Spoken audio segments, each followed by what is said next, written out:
Bonjour et bienvenue. Aujourd'hui, on s'attaque à une question qui hante les scientifiques depuis des siècles.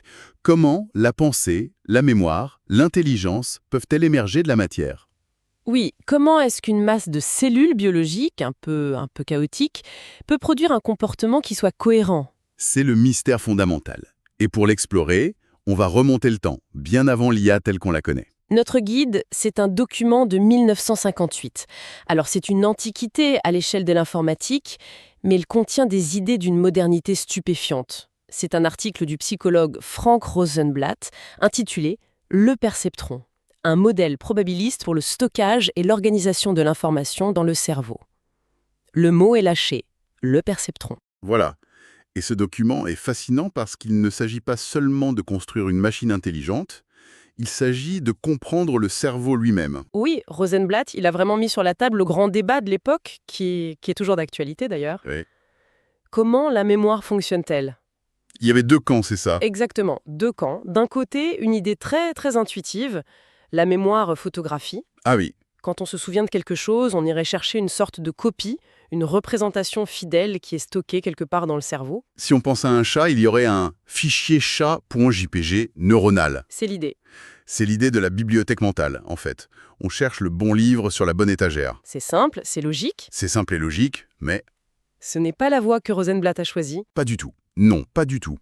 Il a misé sur une théorie beaucoup plus étrange et radicale. L'approche connexionniste. L'idée, c'est qu'il n'y a aucune image stockée. Aucune. Pas de fichier. Pas de fichier. La mémoire n'est pas une chose, c'est une configuration. Apprendre, ce serait créer ou renforcer des chemins, des connexions entre les neurones. Donc l'information n'est pas dans les neurones. Elle est entre eux, dans la force de leur lien. C'est ça qu'il faut qu'on décortique. L'information est un motif d'activation, pas un objet stocké. Et pour tester cette idée un peu folle, Rosenblatt a imaginé une machine, Une machine hypothétique à l'époque. le perceptron. Son but, c'était de voir si un système basé sur des connexions pouvait apprendre, se souvenir et même penser. Exactement. Et ce qui est crucial et qui le distingue vraiment des ordinateurs de l'époque, c'est qu'il n'a pas bâti son modèle sur une logique stricte et déterministe, Non, il l'a fondé sur les probabilités. Il partait du postulat que le cerveau, c'est un système imparfait, bruyant, avec des connexions en partie aléatoires. d'accord. La vraie question pour lui, c'était pas comment créer un système parfait, mais plutôt comment un comportement fiable peut-il émerger de ce chaos apparent. Alors, entrons dans la machine. En lisant l'article, on tombe sur ces schémas un peu austères avec des points S, des unités A, des unités L. Oui, ça peut faire un peu peur. Mais l'architecture de base, elle est d'une grande élégance. Comment ça marche? On peut le voir en 3 étapes très simples. D'abord, on a l'entrée. Rosenblatt les appelle les points S pour sensoriels. C'est l'équivalent d'une rétine, en gros? C'est ça. Imaginez une grille qui reçoit une image, un motif de lumière. Donc ça, c'est la matière brute, des pixels en quelque sorte. Aucune intelligence ou interprétation à ce stade, juste la perception. C'est ça. Ensuite, et c'est là que le cœur du système se trouve, ces points S sont connectés à une forêt d'unités A, pour association. Et c'est là que la magie opère, c'est ça. Oui, parce que ces connexions sont au départ en grande partie aléatoires. Il n'y a pas de grand architecte qui dit ce capteur doit être connecté à cette unité. On branche les fils au hasard. Un chaos organisé, j'aime bien l'image. C'est exactement ça. On crée un réseau un peu désordonné et on espère que quelque chose d'intelligent en sorte. Ça paraît complètement contre-intuitif. Et la dernière étape. R pour réponse. Ce sont elles qui donnent le verdict final. Ce que je vois est un carré ou ce que je vois est un cercle. Voilà, d'accord. Le chemin est clair. Perception, association, réponse. Mais la grande question, c'est comment ce réseau chaotique apprend-il à faire la différence entre un carré et un cercle? Comment passe-t-on du chaos à la classification? Oui, l'article parle d'une valeur associée à chaque connexion. C'est la clé de l'apprentissage. Chaque unité A a une valeur, on pourrait dire une force ou un poids. D'accord. Le mécanisme d'apprentissage est d'une simplicité désarmante. Imaginez qu'on montre un carré au perceptron. Ok. Certains points S s'allument, qui activent à leur tour certaines unités A via les connexions aléatoires. Si à la fin l'unité R, carré, s'active et qu'on dit au système « bravo, c'est la bonne réponse », C'est ce qu'on appelle le renforcement. c'est le renforcement. Alors la valeur de toutes les unités A qui étaient actives à ce moment-là augmente. Donc, les chemins qui ont mené à la bonne réponse sont littéralement renforcés. On rend l'autoroute neuronale un peu plus large, un peu plus rapide. C'est une bonne image. La prochaine fois qu'on verra un carré, le signal aura plus de chances de passer par là. C'est ceux qui s'activent ensemble se lient ensemble. C'est exactement ça. Mais Rosenblatt va plus loin. Il se rend compte qu'il y a un problème si les valeurs ne font qu'augmenter. Le système pourrait saturer. Il pourrait finir par saturer, avec toutes les valeurs au maximum. Du coup, il explore différentes manières de gérer cette valeur. Oui, il compare 3 systèmes, alpha, bêta et gamma. Les 2 premiers étaient plus basiques, n'est-ce pas? Oui, plus basique. La valeur pouvait juste augmenter ou diminuer, mais sans réelle contrainte.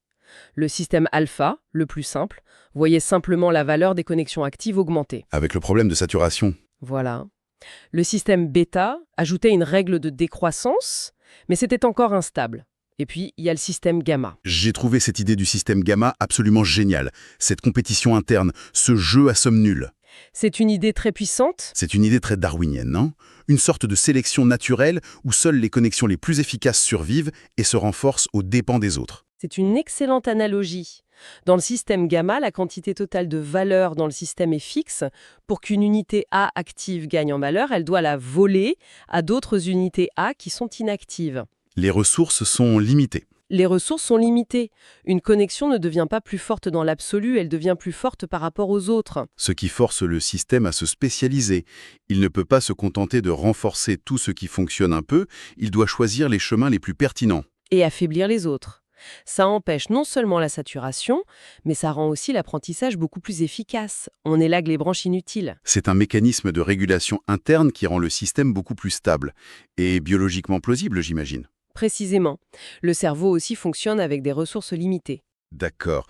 Donc, on a une machine qui apprend par renforcement en renforçant sélectivement des chemins qui étaient initialement aléatoires. Elle devient bonne pour reconnaître ce qu'on lui a déjà montré. C'est ça. Mais ça me fait penser à un étudiant qui apprend ses fiches par cœur. Le vrai test, c'est le jour de l'examen, face à une question qu'il n'a jamais vue. Comment il se débrouille avec la nouveauté? Oui, avec la généralisation. C'est le point culminant de l'article, là où le modèle révèle toute sa puissance.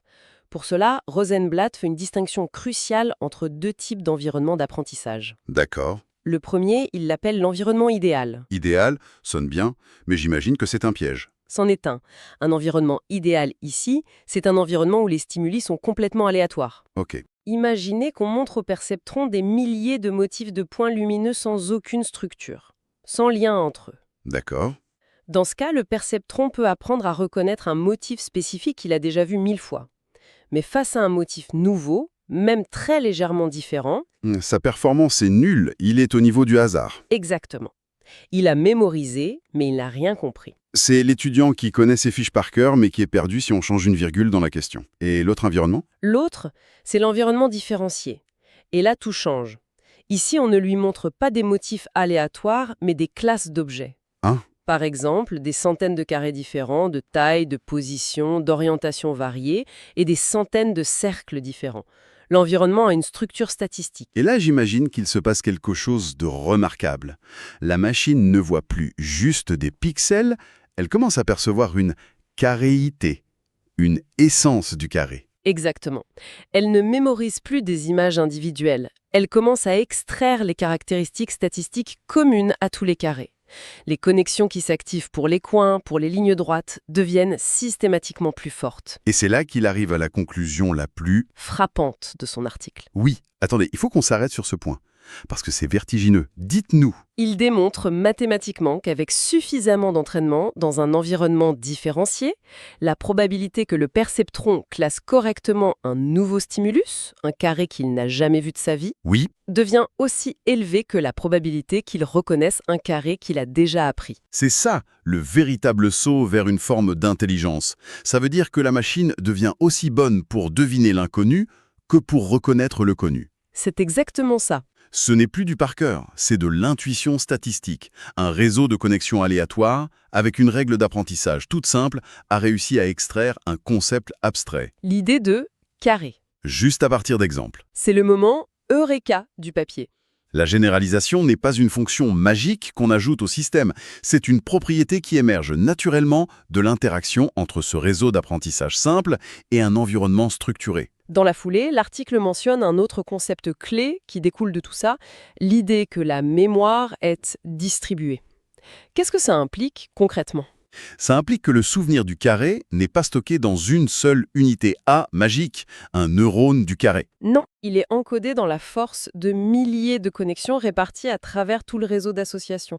L'information est partout et nulle part à la fois. Et ça a une conséquence énorme sur la robustesse du système. Énorme. Si on retire quelques unités si on coupe quelques connexions, Oui. le système ne s'effondre pas brutalement, comme le ferait un programme informatique si on supprime une ligne de code. Il se dégrade gracieusement. Ah oui. Sa performance va peut-être baisser un peu, il deviendra un peu moins précis, mais il continuera de fonctionner. La mémoire est résiliente, parce qu'elle est redondante et distribuée. Voilà. C'est fascinant, parce que ça inverse complètement notre vision de la perfection. Pour un ordinateur classique, une erreur, un bit qui saute, ça peut être catastrophique. Oui. Pour ce modèle, et a priori pour le cerveau, l'imperfection, le bruit et la redondance sont en fait des forces. C'est une forme de résilience intégrée, une antifragilité fondamentale. C'est l'une des raisons pour lesquelles ce modèle semblait, et semblait toujours, si biologiquement plausible. Il capture quelque chose d'essentiel sur la robustesse du vivant face aux aléas. Honnêtement, en lisant tout ça, je me suis dit que c'était presque trop beau pour être vrai. Un système aussi simple qui apprend, généralise et résiste aux pannes. Où est le piège? Ah, il y a un piège. Quelle est la chose que ce perceptron, dans sa version originale, était fondamentalement incapable de faire? Le gros mur auquel il s'est heurté, et Rosenblatt a été très honnête là-dessus à la fin de son article, c'est tout ce qui touche aux relations. Aux relations. Le perceptron est incapable de faire des jugements relatifs. Le triangle est-il à l'intérieur du carré? D'accord. Il ne peut pas comprendre un concept comme « à gauche de », plus grand que « identique à ». Ces tâches nécessitent de comprendre les relations entre les objets, et pas seulement les objets eux-mêmes. Il reconnaît les noms. Non, mais il ne comprend pas la grammaire qui les relie. C'est une excellente analogie. Il peut identifier des mots, mais pas analyser la structure d'une phrase. C'est un niveau d'abstraction que ce modèle, avec sa seule couche d'unité d'association, ne pouvait pas atteindre. Et c'est cette limite qui a été mise en évidence plus tard, qui a un peu freiné la recherche, non? Oui, c'est la fameuse critique dans le livre Perceptron de Minsky et Papert en 1969 qui a contribué à un certain hiver de l'IA. Et qui a ouvert la voie, des décennies plus tard, au réseau de neurones profonds, avec plusieurs couches qui peuvent justement apprendre ces hiérarchies de concepts. Précisément.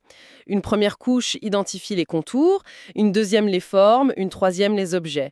Le perceptron simple était le premier étage d'une fusée qui en nécessitait beaucoup plus pour vraiment décoller. Alors, avec le recul de plus de 60 ans, quelle est la portée finale de ce document de 1958? Pourquoi est-ce qu'on en parle encore comme d'un texte fondateur? Son héritage est immense, pour au moins 2 raisons. La première, c'est qu'il a été l'un des premiers à vraiment tenter de construire un pont quantifiable entre la neurophysiologie et la psychologie. C'est ça. Il a proposé un modèle dont on pouvait prédire mathématiquement la performance à partir de quelques paramètres physiques. Le nombre de connexions, les seuils d'activation. Il a sorti le débat du domaine purement philosophique pour le faire entrer dans celui de la science expérimentale. Il a rendu la théorie testable. Voilà. Et la deuxième raison, qui est peut-être la plus importante, c'est cette idée que l'ordre peut naître du désordre. Oui. Il a démontré qu'un comportement intelligent et adaptatif pouvait émerger d'un système simple, probabiliste, avec des connexions initialement aléatoires, sans qu'un programmeur n'ait à écrire explicitement toutes les règles. C'est la graine de tout l'apprentissage automatique moderne. L'intelligence n'est pas programmée, elle émerge. C'est une rupture philosophique majeure avec l'informatique de l'époque, qui était basée sur la logique et le contrôle.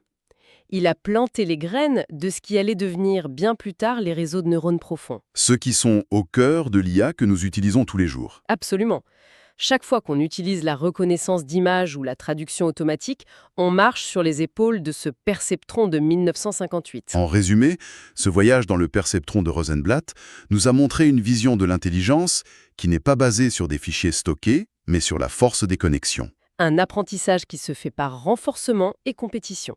Et surtout, cette capacité stupéfiante de la généralisation, de l'intuition, à émerger de règles simples dans un monde qui a une structure. Et pour laisser matière à réflexion, il y a un point que Rosenblatt a démontré dans des travaux ultérieurs qui est particulièrement troublant. Ah! Il a montré que son système pouvait former des concepts spontanément, simplement en étant exposé à un environnement qui contient des classes d'objets distinctes. Comme des carrés, des cercles? Par exemple, et ce sans même avoir besoin de renforcement externe, sans qu'on lui dise « c'est bien » ou « c'est mal ». Juste en observant. Juste en observant le monde, le réseau commençait à séparer de lui-même les stimuli en catégories distinctes, juste par apprentissage statistique en détectant des régularités. Et ça soulève une question profonde sur notre propre cognition. Exactement.